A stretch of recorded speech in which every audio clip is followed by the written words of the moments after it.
chair. Il a habité parmi nous. Le Verbe. Et le Verbe s'est fait chair. Il a fait son casque côté la note.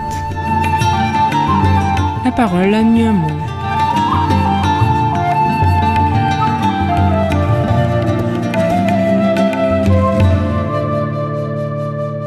Bonjour, contente de vous retrouver aujourd'hui pour ce petit partage d'évangile selon Saint Jean et nous sommes toujours dans ce chapitre 5, les versets 17 à 30. En ce temps-là, après avoir guéri le paralysé, un jour de sabbat, Jésus déclara aux Juifs : « Mon Père est toujours à l'œuvre, et moi aussi, je suis à l'œuvre. » C'est pourquoi, de plus en plus, les Juifs cherchaient à le tuer, car non seulement ils ne respectaient pas le sabbat, mais encore ils disaient que Dieu était son propre Père, et ils se faisaient ainsi l'égal de Dieu. Jésus reprit donc la parole, il leur déclara : « Amen, Amen, je vous le dis. Le Fils ne peut rien faire de lui-même. Il fait seulement ce qu'il voit faire par le Père.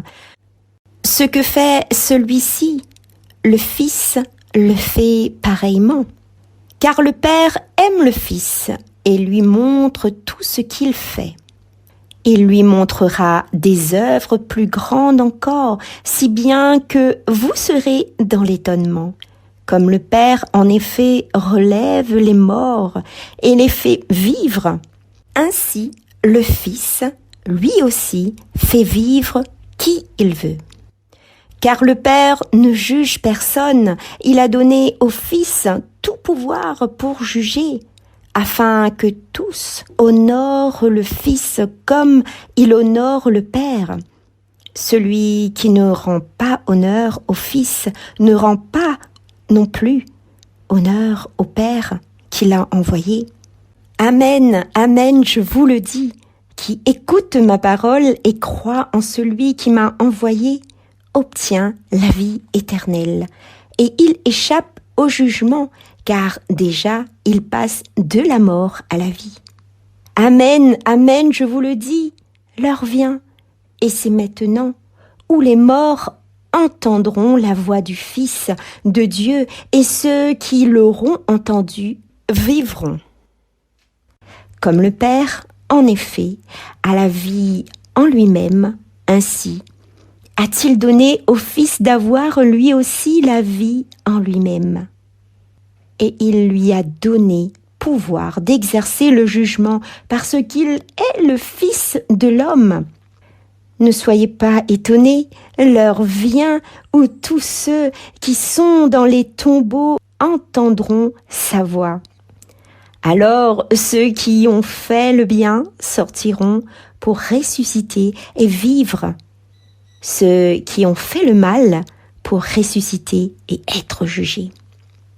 Moi, je ne peux rien faire de moi-même, je rends mon jugement d'après ce que j'entends, et mon jugement est juste, parce que je ne cherche pas à faire ma volonté, mais la volonté de celui qui m'a envoyé.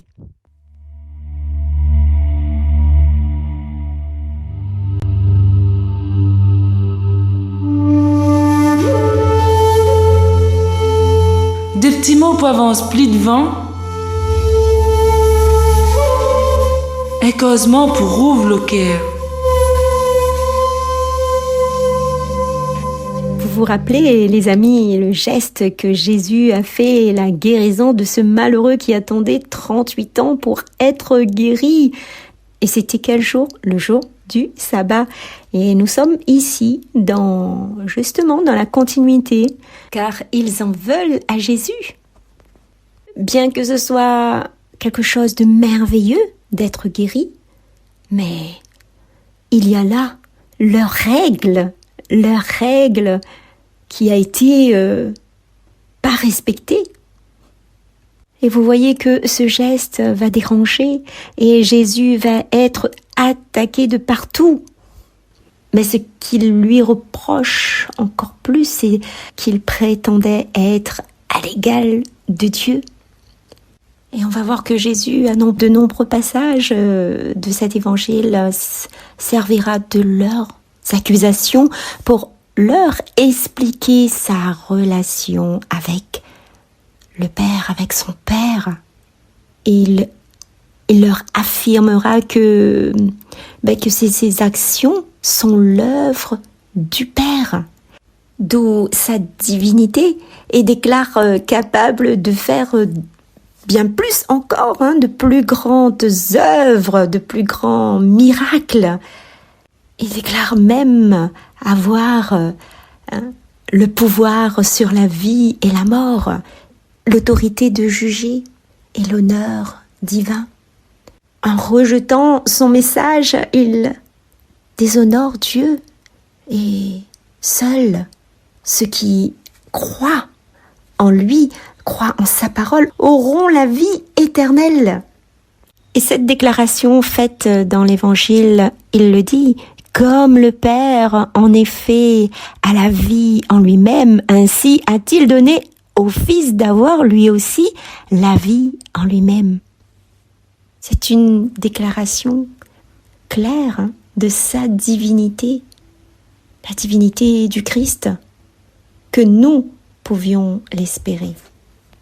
Le Père vit en le Fils et le Fils vit en le Père. Tous deux ne font qu'un. Les miracles, les guérisons sont garantis par Dieu comme étant vrais.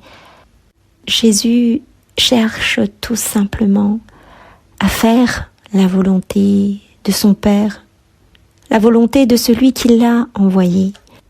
Et nous pouvons le chanter. Mon Père, aide-moi à voir en Jésus mon salut.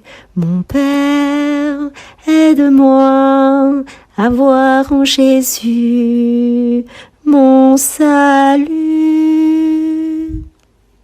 Les amis, sachez qu'on apprend beaucoup plus sur Dieu en connaissant beaucoup plus le Christ, en connaissant beaucoup plus Jésus-Christ, en méditant sur les évangiles qu'il nous donne. Nous nous rappelons qu'il a été à la fois Dieu et homme, Jésus.